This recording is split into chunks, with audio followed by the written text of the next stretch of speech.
Hello friends, 2 ദിവസമായിട്ട് വളരെ ആത്മാർത്ഥതായിട്ടുള്ള ഒരു പ്രണയമാണല്ലേ നമ്മുടെ സോഷ്യൽ മീഡിയയിൽ ഇപ്പോൾ ഓടിക്കൊണ്ടിരിക്കുന്നത്. ആത്മാർത്ഥത എന്ന് പറയാൻ കാരണം മറ്റൊന്നുമല്ല, നമ്മുടെ സ്വന്തം ചേച്ചിയുടെ ഭർത്താവിനെ ഇത്രയും ആത്മാർത്ഥമായിട്ട് സ്നേഹിക്കാൻ അങ്ങനെ എല്ലാവർക്കും പറ്റിയെന്നൊന്നും വരില്ല അല്ലേ. അതുപോലെ തന്നെ ഭാര്യയുടെ അനിയത്തെയും നമുക്ക് ഇത്രയും ആത്മാർത്ഥമായിട്ട് അങ്ങനെ എല്ലാവർക്കും സ്നേഹിക്കാൻ പറ്റില്ല എന്നാണ് എൻ്റെ ഒരു വിശ്വാസം. അപ്പം അത്രയും ആത്മാർത്ഥമായിട്ട് ഈ രണ്ട് ബന്ധത്തിൽപ്പെട്ട ആളുകൾ സ്നേഹിക്കുന്നുണ്ടെങ്കിൽ അവരുടെ ഒരു പ്രണയം എന്ന് പറയുന്നത് അത്രയും ആത്മാർത്ഥമാണ്. അവർ തന്നെ ഇടക്കിടക്ക് ഇങ്ങനെ വന്നിട്ട് അത് പൊക്കി പറയുന്നുണ്ടായിരുന്നല്ലോ. ഈ ഒരു ആത്മാർത്ഥ പ്രേമത്തിന്റെ എന്താവുമെന്ന് നമുക്ക് അപ്പം തന്നെ മനസ്സിലായിട്ടുണ്ടായിരുന്നതാണ്. ഇവരുടെ ഒരു കാട്ടിക്കൂട്ടിലെ സംഭവമൊക്കെ കഴിഞ്ഞപ്പോൾ തന്നെ ഈ ഒരു ആത്മാർത്ഥത എങ്ങോട്ടാണ് പോകുന്നത് എന്നൊക്കെ നമുക്ക് അപ്പം തന്നെ മനസ്സിലായിട്ടുണ്ടായിരുന്നു. അപ്പൊ ഈ ഒരു ആത്മാർത്ഥ പ്രേമത്തിന്റെ കണ്ടു കഴിഞ്ഞാൽ ഇനി ആരെങ്കിലും ഇത്തരത്തിൽ നമ്മുടെ സ്വന്തത്തിൽപ്പെട്ട ആളുകളെ സ്നേഹിക്കുന്നുണ്ടെങ്കിൽ അവരൊന്ന് കരുതിയിരുന്നോളൂ, നിങ്ങളുടെ അവസ്ഥയും ഇതുപോലൊക്കെ തന്നെ ആയിരിക്കും.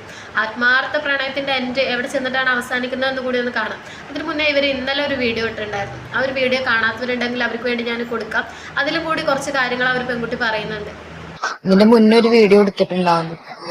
അത് എനിക്ക് ചെക്കന്റെ വിഷ്ണുവിന്റെ വീട്ടിൽ നിന്ന് ഡ്രസ്സ് കൊടുന്ന അന്നാണ് ഞാൻ വീഡിയോ എടുത്തിട്ടുണ്ടായത്. ഞാൻ ഈ വീഡിയോ എടുക്കാൻ കാരണം എന്താ വെച്ച് കഴിഞ്ഞാല്, ഞങ്ങള് പോവാണ്, ഈ തിങ്കളാഴ്ച പോകും. കാത്തിരുന്ന് എന്തുകൊണ്ടാ വെച്ച് കഴിഞ്ഞാൽ എന്റെ സാലറി കിട്ടാൻ വേണ്ടിട്ടായിരുന്നു. സാലറി കിട്ടേണ്ട ആ ഒരു ഡേറ്റ് വരെ വെയിറ്റ് ചെയ്തിരിക്കുകയായിരുന്നു. അപ്പൊ അതുവരെ പിടിച്ചു നിൽക്കുകയാണ് ശരിക്കും.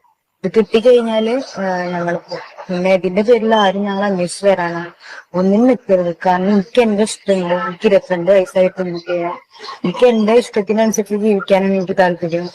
ഞങ്ങൾ പോയി കഴിഞ്ഞാൽ ആരും ഞങ്ങളെ അന്വേഷിക്കാനോ ഒന്നിനും വരരുത്. കാരണം എനിക്ക് എന്റേതായ ഇഷ്ടം കാര്യങ്ങളുണ്ട്. ഞങ്ങൾ അന്വേഷിച്ച് പിടിച്ചിട്ട് ഞങ്ങൾ പോകണം. അപ്പോ ഇതിന്റെ പിന്നിൽ കഴിഞ്ഞാൽ ആരും ഞങ്ങൾ അന്വേഷിക്കാനോ പിടിക്കാനോ വരരുത്. പിന്നെ ചേച്ചിയോട് പറയാനുള്ള വെച്ച് കഴിഞ്ഞാല്, ഞാൻ ഏട്ടനായിട്ട് പോകുന്നുണ്ട്. ചേച്ചിക്ക് അതായത് ഏട്ടനെ ഞാൻ അവിടെ പിടിച്ച് കൊണ്ടുപോകാനോ ഒന്നല്ല കൊണ്ടുപോകണം. ചേച്ചിക്ക് എപ്പോ കാണാൻ തോന്നുന്നു പറഞ്ഞു കഴിഞ്ഞാലും ഏട്ടനെ ഞാൻ വിടും. ഞാൻ ഇപ്പൊ കണ്ടാന്ന് പറഞ്ഞിട്ട് പിടിച്ചിരിക്കാനോ ഒന്നും ഞാൻ നിൽക്കില്ല.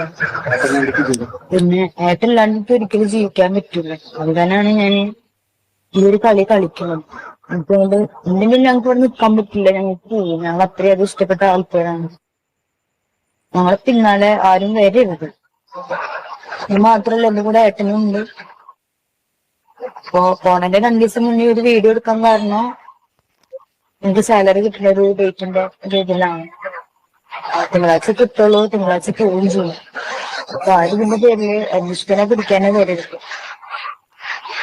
ഏട്ടൻ എന്റെ കൂടെ ഉണ്ട്. ഞങ്ങൾ അത്രയും സ്നേഹിക്കുന്ന ആൾക്കാരാണ്. എനിക്ക് വീഡിയോ കാണുമ്പോഴായാലും ഞങ്ങൾ പോവാൻ കാരണം തന്നെ അത്രയധികം ഇഷ്ടപ്പെട്ട കാരണമാണ് ഞങ്ങൾ പോകുന്നത്. ആരും ഇതിന്റെ പേരിൽ അന്വേഷിക്കാനോ പിടിക്കാനോ വരരുത്. 19 വയസ്സ് മുതൽ തുടങ്ങിയിട്ടുള്ള ഇഷ്ടമാണ്. എനിക്ക് 22 വയസ്സിൽ കളിക്കാനാണ് പറയണത്. ആരും വിളിച്ചാലും ശരി, അന്വേഷിക്കാൻ വന്നാലും ശരി, ഒരിക്കലും ഏട്ടനൊക്കെ പോകുന്നില്ല. ഏതൊരു കേസ് കോടതിയിലായാലും എനിക്ക് പറയാനുള്ള കാര്യമാണ് ഞാൻ പറഞ്ഞത്. അപ്പോൾ അതിൽ പറയുന്ന ഒരു കാര്യം ഇതാണ്, എൻ്റെ ലൈഫ് എനിക്ക് ഇഷ്ടപ്പെട്ട പോലെ ജീവിക്കാൻ എനിക്ക് ആഗ്രഹമുണ്ട്. ശരിയാണ്, നമുക്ക് എല്ലാവർക്കും നമ്മുടെ ലൈഫ് നമുക്ക് ഇഷ്ടപ്പെട്ട പോലെ ജീവിക്കാനൊക്കെ ആഗ്രഹമുണ്ട്. പക്ഷെ നീ ഇപ്പോൾ ഈ ജീവിച്ച് തീർക്കാൻ നോക്കുന്ന ലൈഫ് അത് നിൻ്റേതല്ല, മറ്റൊരാളുടെ ലൈഫാണ്. നിൻ്റെ സ്വന്തം ചേച്ചിയുടെ ലൈഫാണ് നീ എടുത്തിട്ട് നിൻ്റേതാക്കാൻ നോക്കുന്നത്. അതൊരിക്കലും നിലനിൽക്കില്ല എന്നിപ്പോൾ നിനക്കുമ്പോൾ തന്നെ മനസ്സിലായിട്ടുണ്ടാവും. പിന്നെ പറയുന്ന ഒരു കാര്യം, ഞങ്ങൾ സാലറിക്ക് വേണ്ടിയിട്ടാണ് ഞങ്ങൾ വെയിറ്റ് ചെയ്തിരുന്നത്. ഞങ്ങളല്ല, ആ പെൺകുട്ടിയുടെ സാലറിക്ക് വേണ്ടിയിട്ടാണ് വെയിറ്റ് ചെയ്തിരുന്നത്. അതായത് അവൻ്റെ കയ്യിൽ 1 രൂപ പോലും ഇല്ല. നീ വേണം എല്ലാ ചിലവെടുത്തിട്ട് അവനെ കൊണ്ടുപോകാനും. അപ്പോഴെങ്കിലും നിനക്കൊന്ന് മനസ്സിലാക്കി കൂടെ. അപ്പം നിന്റെ സാലറിക്ക് വേണ്ടിയിട്ടാണ് ഇപ്പോൾ 2 ദിവസമായിട്ട് ഇവിടെ ചുറ്റിപ്പറ്റി നിന്നിരുന്നത്. അത് നീ കരുതുന്നു. നിന്റെ സാലറി കിട്ടിയിട്ട് നാട് വിടാൻ നിൽക്കുകയാണെന്ന് നീ മാത്രം തെറ്റിദ്ധരിച്ചതാണ്. അവൻ്റെ ഉദ്ദേശം അതൊന്നായിരുന്നില്ല. അവൻ്റെ ഉദ്ദേശം 2 ദിവസം ഇവിടെ തങ്ങിയാൽ തന്നെ കാര്യങ്ങളൊക്കെ നടക്കുന്നു അവന് നന്നായിട്ട് അറിയാം. അതിന് വേണ്ടിയിട്ട് ഇപ്പോൾ ഒത്തിരി ദൂരം പൈസ ചിലവാക്കിയിട്ടൊന്നും പോകേണ്ട ഒരു ആവശ്യമില്ല. അപ്പോൾ 2 ദിവസം ഇവിടെ തങ്ങി നിന്നാൽ തന്നെ കാര്യങ്ങളൊക്കെ നടക്കുന്ന അവനെ അറിയുന്നതുകൊണ്ടാണ് 2 ദിവസം എവിടെയെങ്കിലൊക്കെ അഡ്ജസ്റ്റ് ആയിട്ട് പോയിരുന്നത്.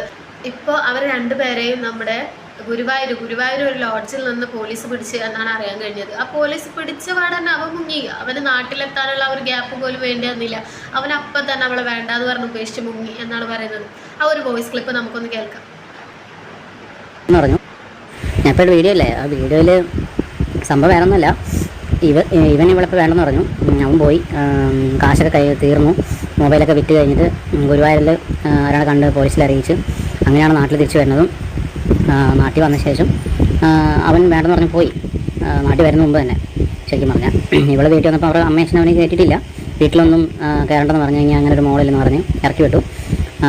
പിന്നെ ഇപ്പോൾ അവളെന്തോ മുസ്ലിംസ് ആകാൻ പോകാമെന്ന് പറഞ്ഞ് നടക്കാമെന്നാണ് ഞാൻ അറിഞ്ഞത്. വീടിൻ്റെ അടുത്തുള്ള ഒരു ചേച്ചിയുണ്ട്, നമുക്കറിയാവുന്ന ഒരു ഫാമിലി ചേട്ടൻ, പുള്ളിക്കാരനൊക്കെ നമ്മൾ അറിയാവുന്നത്. അപ്പോൾ അവരാണ് നമ്മളോട് കാര്യങ്ങളൊക്കെ പറഞ്ഞത്. വീട് തൊട്ടടുത്തുള്ളവർ തന്നെയാണ് അവർ. ഇപ്പോൾ ഇവിടെ മുസ്ലിം ആവാൻ നടക്കുക. ഇവർ രണ്ടാൾ തിരിച്ചു വന്നത്, കയ്യിൽ പൈസയൊക്കെ കഴിഞ്ഞിട്ട് ഫോണൊക്കെ വിറ്റ്. അപ്പോൾ ഇവർ ഗുരുവായൂർക്ക് തിരിച്ചു വന്നിട്ട് ഇവരവിടെ നിൽക്കാണ്ടപ്പോൾ ഒരു കസിൻ വിളിച്ച് പറഞ്ഞതാണ് പോലീസ് സ്റ്റേഷനിലേക്ക് വിളിച്ച് പറഞ്ഞിട്ട് ആൾക്കാരൊക്കെ വന്ന് കൊണ്ടുപോയി. അപ്പോൾ ഫാമിലിത്തെ ആൾക്കാർ പറഞ്ഞു, അച്ഛനമ്മയും എല്ലാവരും പറഞ്ഞു, അതിന് വേണ്ട, ഞങ്ങൾക്ക് ഇനി വേണ്ട എന്ന് പറഞ്ഞു. അവരിട്ടിട്ട് പോയി, ആ ചെക്കിട്ടിട്ട് പോയി, ചേച്ചിയുടെ ഭർത്താവ് ഇട്ടിട്ട് പോയി. ഇനി വേണ്ട, ഇനിയിപ്പോൾ അനാഥാലയത്തേക്ക് ആക്കി. ഇപ്പോൾ അവൾ പറയും ഞാൻ മുസ്ലിം ആവാൻ പോകുന്നത്.